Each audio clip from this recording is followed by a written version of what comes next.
देव महादेव भगवान शिव की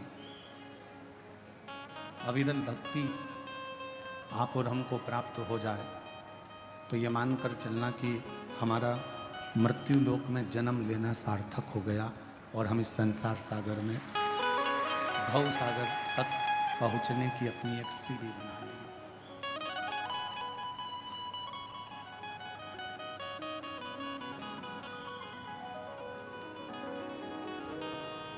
परमात्मा तक पहुंचने के लिए, भगवान तक पहुंचने के लिए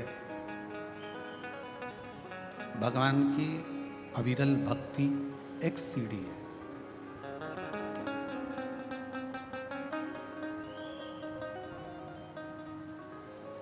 आप जिस भी देवता की आराधना करें, चाहे आप राम जी की आराधना करें, चाहे आप कृष्ण भगवान की आराधना करें, चाहे आप शिव जी की आराधना करें, चाहे आप देवी की आराधना करें, चाहे आप किसी देवता की आराधना करें, पर उन परमात्मा तक पहुंचने के लिए भक्ति, विश्वास, श्रद्धा एक सीढ़ी का काम करती है। और यदि वो विश्वास की सीढ़ी नहीं हो, भक्ति की सीढ़ी नहीं हो, भरोसा नहीं हो, तो परमात्मा तक पहुंचना भी कठिन है। छत पर पहुंचने के लिए सीढ़ी की जरूरत पड़ती है।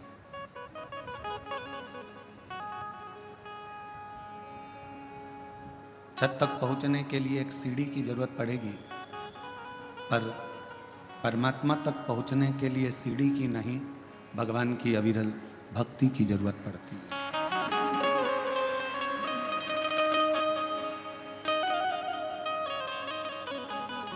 यदि भक्ति अपने अंदर है और वो भक्ति का दिखावा नहीं होता, वो भक्ति का कभी दिखावा नहीं होता, भीतर से परमात्मा को भजा जाता है। श्री शिवाय नमस्तुभ्यं, श्री शिवाय नमस्तुभ्यं, श्री शिवाय नमस्तुभ्यं, श्री शिवाय नमस्तुभ्यं, श्री शिवाय नमस्तुभ्यं, श्री शिवाय नमस्तुभ्यं। यदि छत तक जाना है तो सीढ़ी की जरूरत होगी। आवाज क्लियर नहीं आ रही है, खींच कर बोलना पड़ रहा है, गला पकड़ रहा है।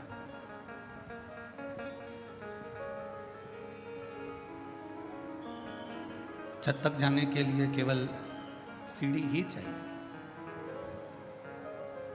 पर अगर भगवान तक पहुंचना है, परमात्मा के चरणारविंद तक पहुंचना है, तो सीढ़ी की जरूरत नहीं, भक्ति की जरूरत पड़ेगी। और वो भक्ति क्या है?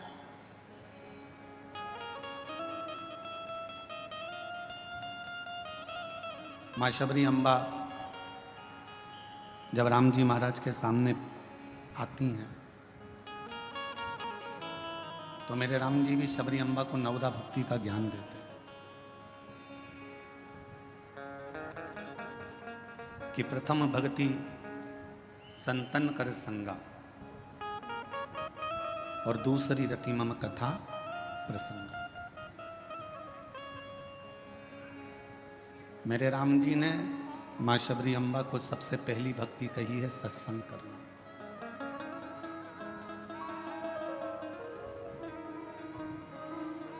कहाँ द्वारका के राजा भगवान कृष्ण और कहाँ विदर्भ देश की महारानी राजकुमारी रुक्मणी।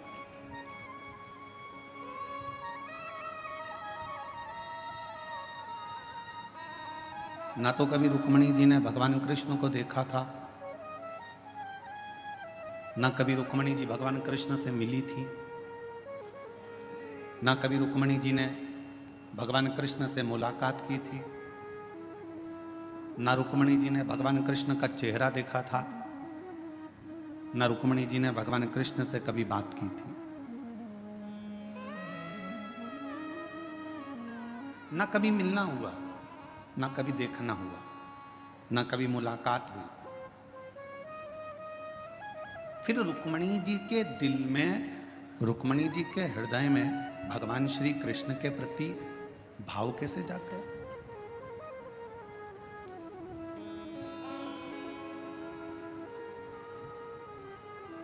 सब्जी लेने जाते हो कभी कभी? उत्तर दो जरा, जम के तो बोलो। जाते हो? जाकर पूछते हो सब्जी का भाव? अरे बोलो तो। क्यों भैया बैंगन क्या भाव है? क्यों भैया शक्कर क्या भाव है? क्यों भैया चने की दाल क्या भाव है? क्यों भैया अरहर की दाल क्या भाव है? सब्जी बिना भाव के नहीं मिलती, किराना बिना भाव के नहीं मिलता, फ्रिज बिना भाव के नहीं मिलता, सोना हीरा चांदी बिना भाव के नहीं मिलती, तो भगवान बिना भाव के कैसे मिल सकते हैं?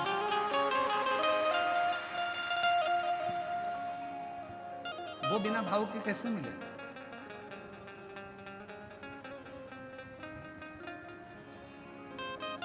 रुक्मणी जी ने भगवान को कभी नहीं देखा था, रुक्मणी जी ने भगवान कृष्ण का दर्शन भी नहीं किया था।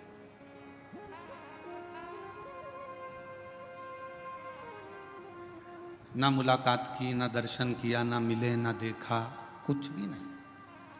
फिर रुक्मणी जी के दिल में भगवान कृष्ण के प्रति इतना प्यार, इतना प्रेम कैसे प्रकट हुआ?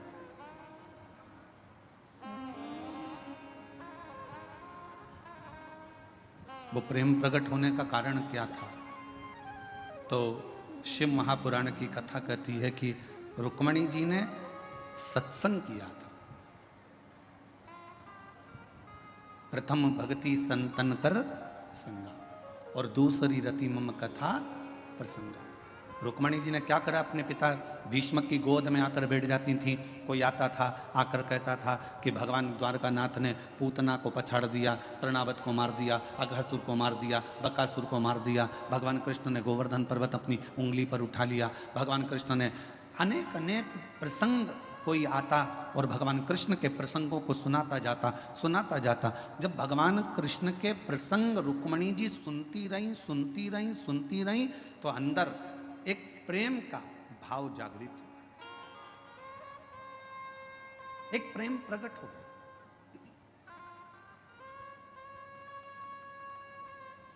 किसी व्यक्ति के बारे में आपसे अगर बार बार कहा जाए ना, वो व्यक्ति ऐसा है, वो व्यक्ति ऐसा है, वो व्यक्ति ऐसा है, तो मन में भाव जागृत होगा। एक बार उससे मिले तो देखें तो सही, एक बार चलो। भाव जागृत हुआ।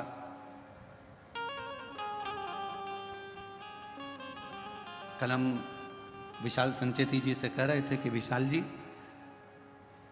आप 2-4 बार तो कुबेरेश्वर धाम आ गए होगे।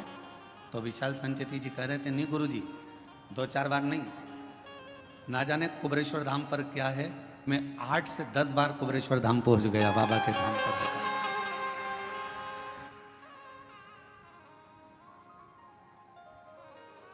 हम सुनते रहे, शिव ऐसे हैं, शिव महापुराण की कथा ऐसी है, कुबेरेश्वर धाम ऐसा है, बाबा का धाम ऐसा है। हम बार बार सुनते हैं तो हमारे मन में मिलने की एक आस जागृत हो जाती।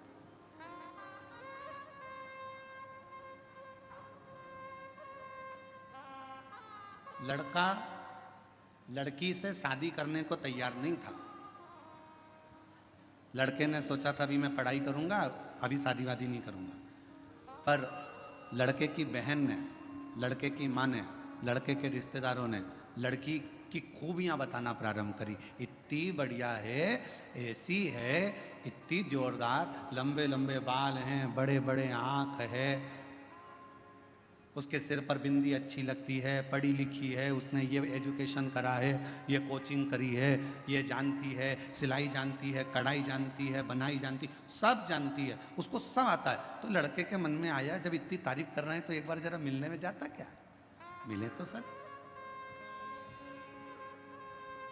जब लड़की से मिलना हुआ, उसने देखा कि जो घर के लोगों ने कहा था बिल्कुल वैसा ही है, पढ़ी लिखी भी है, मेरे लायक भी है, तो लड़के ने हाँ भर दिया। लड़की से कहा गया तू एक बार मिल तो सही, लड़का ऐसा है वैसा है ये है वो है, तो उसने कहा मिलते हैं।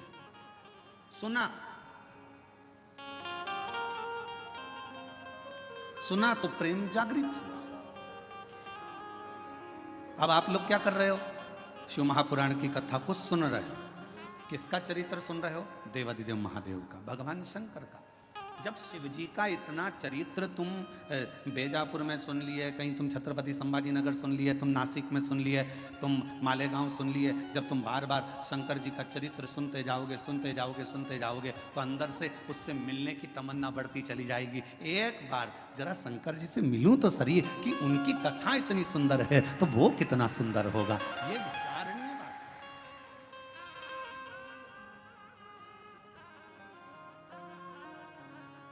हमारे दीनानाथ जी एक लाइन गाते हैं, तेरी प्रतिमा इतनी सुंदर तू कितना सुंदर।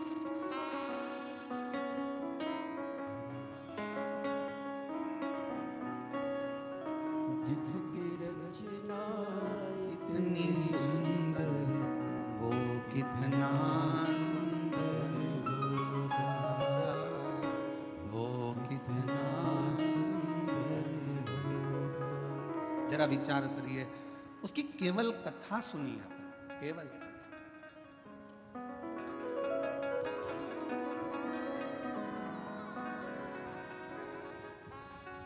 रुक्मणी जी ने केवल भगवान कृष्ण के विषय में सुना था, और फिर रुक्मणी जी का विवाह शिशुपाल के साथ जब पक्का किया तो रुक्मणी जी ने पत्र लिख दिया कि सतगुरु मेरो संदेश हरि से जा सुना दे,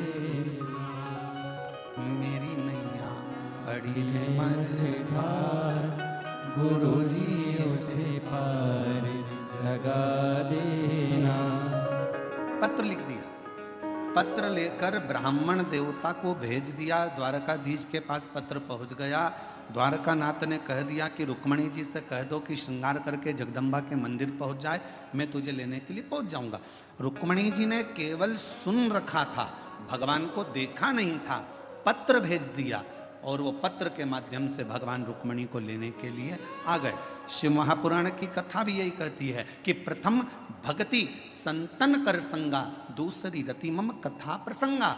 ये दो भक्ति की सीढ़ियां हैं। अगर किसी ने कथा सुनना प्रारंभ कर दी और कथा सुनते सुनते अपना चित्त अपना मन भगवान में लगाना प्रारंभ कर दिया, तो समझ लो कि शिव जी को मिलने में देरी नहीं होगी, भगवान शंकर जरूर।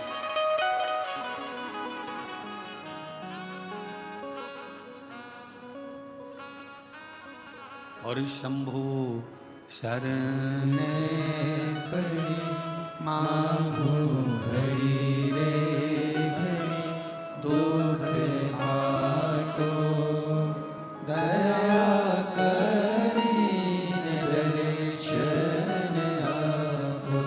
ओ शंभु शरण पड़ी मांगो घड़ी रे घड़ी, दुख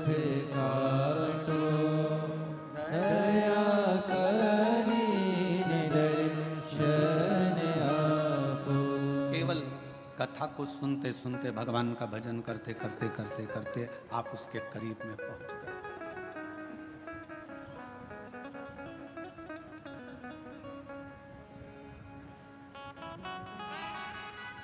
सीढ़ी का काम है छत तक पहुंचाना।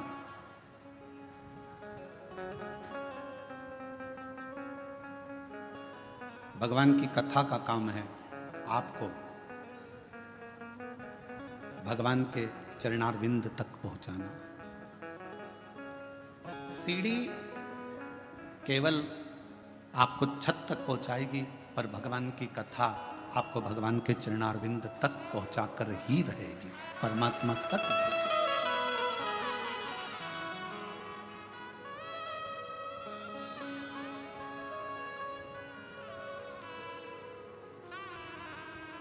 जब हम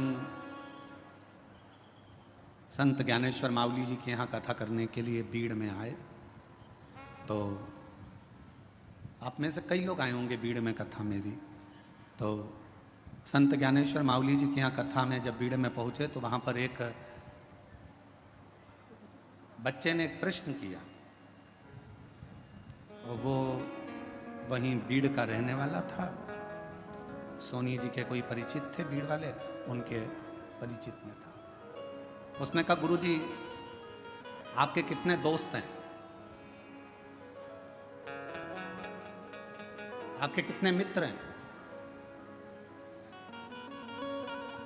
हमने पूछा पहले तुम बताओ कि तुम्हारे कितने मित्र हैं। तो कहा गुरुजी हमारे तो बचपन के 4-6 हैं और इसके बाद हमारे कॉलेज के भी 2-4 हैं। अब कल हमारे वो विशाल जी के बेटे अर्नव जी भी वो भी अपनी मित्रों की मंडली को लाए थे। तो हमने उनसे भी वो कह रहे थे कि हमारे मित्र आपसे मिलना चाहते हैं गुरुजी। तो हमने पूछा तुम्हारे कितने मित्र हैं? तो कहा ये कभी 8 रहते हैं, कभी 6 रहते हैं। हमने कहा घटते बढ़ते कैसे रहते? तो कि 2-1 बाहर चले जाते हैं तो 6 हो जाते हैं और वापिस आ जाते हैं तो 8 हो जाते हैं।